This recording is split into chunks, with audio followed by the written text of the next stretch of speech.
Assalamu alaikum wa rahmatullahi wa barakatuh to some of you, and peace out to the rest of you. Black heart, black mind, black in. Again, hit the share button because the message is more important than the messenger. Yes, I am in a large empty room right now.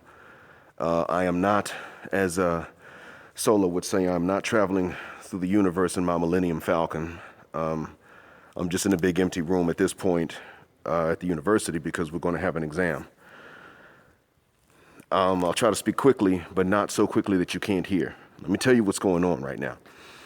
Many of us have made mistakes of romanticizing some places, and then others of us make the mistakes of doing the opposite. And I don't know what you call that in English, but doing the opposite of romanticizing a place.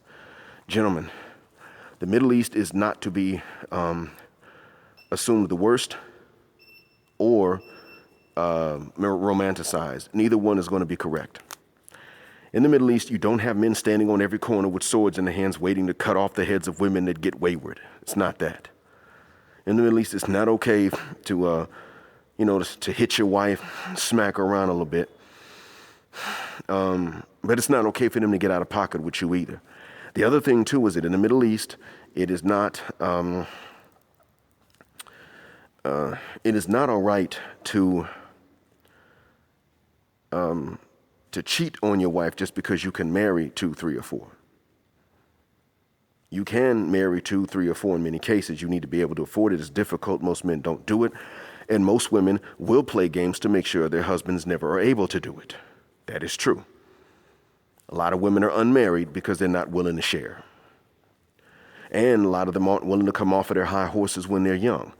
But the thing is here, 25 is a cutoff age. If a woman don't marry by 25, a lot of these men say, no, never mind. 26, 27, she might be able to, but she's going to have to go down on that dowry. A lot of them don't do it. A lot of times the families don't allow it. Because many women here don't have high dowries for themselves. It's the families that set it. The families here will turn, I've mentioned this before, many times the father is the problem in that case, or the rest of the family, because what they're thinking is, well, family honor. And he's not even from the same tribe, so he's going to have to pay more. And it's not what she demands that he pays her, it's what they demand that he pay them. And that's where a growing number of men, just in one country alone, are saying, I just won't get married. I'll just stay by myself. Shuck that fit. Now, see, Islamically, you're supposed to marry if you can. However, if it becomes difficult, you actually have a lot of practicing Muslim men that will say, I'm going to forgo this because marriage is not easily affordable. And Allah has promised these maidens of paradise if you make it to paradise. And I understand now why this is very attractive to men. You see, one of the reasons it is so attractive to men is because these are women that not only, you don't grow old in paradise and these women don't grow old in paradise. But they are actually different from the women on this planet. Because you see, they are interested in the husband the way that we men are interested in women now. That's what it's like. Same thing. Equal in age, screw this hypergamy stuff. They love and lust after the men of this world the way that we men love and lust after the women of this world. And the women of this world have their lust and their desires, and yet they're still just complicated for no reason. So, and I actually had a woman tell me that a woman told me years before I became Muslim that that's how women were. She said, puberty don't just make us horny, it makes us evil. And we will deny that just to be difficult for you guys. I feel bad for you teenage boys. Your hormones, make you horny, but that's how we have people. Our hormones make us bitchy and evil and just want to do mean things to y'all for no reason. And I just straight told her, I don't know what the outcome of that is going to be, but it can't be anything good, and now I'm seeing it right now. A growing number of men, including my students, young cats, 18 and 19, are saying, I don't need to get married. All you got to do, for one, I've got all the time in the world to get married. But additionally, it's not easy, and I'm just not willing to do all that. So miss me with that. If I can make it, a lot of them will say if I can make it to my 30s without getting married, then I can stay single the rest of my life. Because from there, you just care less and less and less about women. And so, and that is true. Actually, I noticed about 25 is when you start to get used to being by yourself. For me, it was 25. You just get used to it. So, at the end of it all, the Middle East is not a place where you get to be just any old Negro, especially a street Negro. And really, I shouldn't even say Negro in this case, because you don't get to be just any old Western man, especially a street one or a club hopper. You don't get to be a party animal. And then you come over here and you're going to find these sweet, demure, virginal, traditional women that are going to do what you say and cook and clean and happily bend over for you when your woody won't go down. That ain't the way that works here. These women ain't playing. What's going to wind up happening here is that if you come here and that's the type of guy you are, eventually you're going to make some people upset even trying to get married to their daughters. Because you're a party animal and you up here looking for traditional and obedient wives. They're going to look at you and say, no, that's the kind of guy you are. You deserve a woman that's that way. And if that's what you're looking for, you can find them at the parties. You don't need to go through families to get through those women. Those are the women who aren't going to take you through their families. They'll just run off with you and marry you somewhere else. Stop playing games, but also understand, if that's the type of dude you are, you're going to attract women that are going to want to use you to get to the West so that they can really wild out and party with a bunch of different men after they're done with you. You are a stepping stone in their plans, and that's all there is to it. If you really want to marry a conservative, religious, pious, Middle Eastern woman, your blackness is not really going to stop you in the long run. But you're going to have to be a practicing Muslim if you want to marry one that's Muslim. And if you want to marry the Arab Christian, you're going to have to be a practicing Christian. That's the other thing. So you're not going to just be any old kind of person and then you just walk up in somewhere in the Middle East and you flash your American passport and you get to pick and choose from these daughters of other men. That ain't the way that works. I'm going to tell y'all this too, though. I want y'all to know that social pressure is the major difference. Now, the reactions that women have to social pressure are not different in the Middle East than they are from the West. What is different is the social pressure itself. Here, there is no high-fiving in the hair salons. There is nothing like that here. If a woman commits paternity fraud. Hell, if she even so much as just cheats. It's nothing like that. There isn't some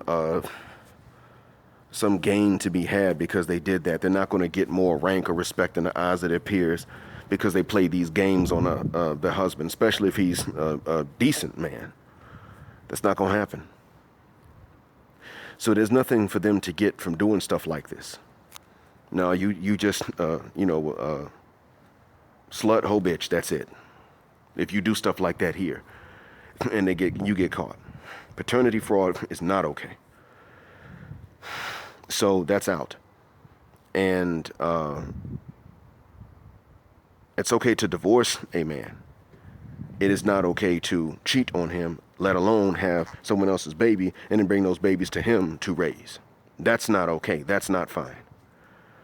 So the other thing to keep in mind, gentlemen, is that the social pressure does change from circle of friends to circle of friends. So there will be circles of women that encourage each other to be sluts and to be loose and say that that's forward thinking and progressive and Western and all that other stuff. It does happen. It's usually not Gulf women, but it does happen. I mean, there's a rumor that a Tunisian lady teacher is pregnant. I never heard that rumor since the summer. I don't know what's happened since then, but there is such a rumor. Or there was. So Aleikum, sir. I don't know how true it is, and I don't really care. However, what I can say is that she runs with that circle of friends. Take Wafa Muhammad Qanun. She's from a town not far not too far from the capital, I heard, in Saudi Arabia. She's in a lot of trouble, though. Now, what she did was when she left, apparently she went on a family vacation, and one of my colleagues, a lady teacher, was her teacher back there, and then came to join us shortly after she vanished. She went to an airport with her family. I don't know where they were going, but she was in the Kuwait airport, and then she walked off away from her people and got on a flight to Thailand, I believe. And then she barricaded herself, recorded herself, left Islam, and got out of Saudi that way. Her former teachers, I'm sure they had to fill out reports because we actually saw Saudi police cars that were here where we live across the border. And they came to talk to this teacher. Now, she told us and the detectives, because she was one of the former teachers of Wafa. She said she was quiet. She didn't speak to other students, but she would practice with us teachers and professors. She was industrious. She did her work. She didn't use social media much in front of us in the classroom. She wasn't on her phone in front of us in the classroom. So we don't have that evidence that she even could have been using international social media.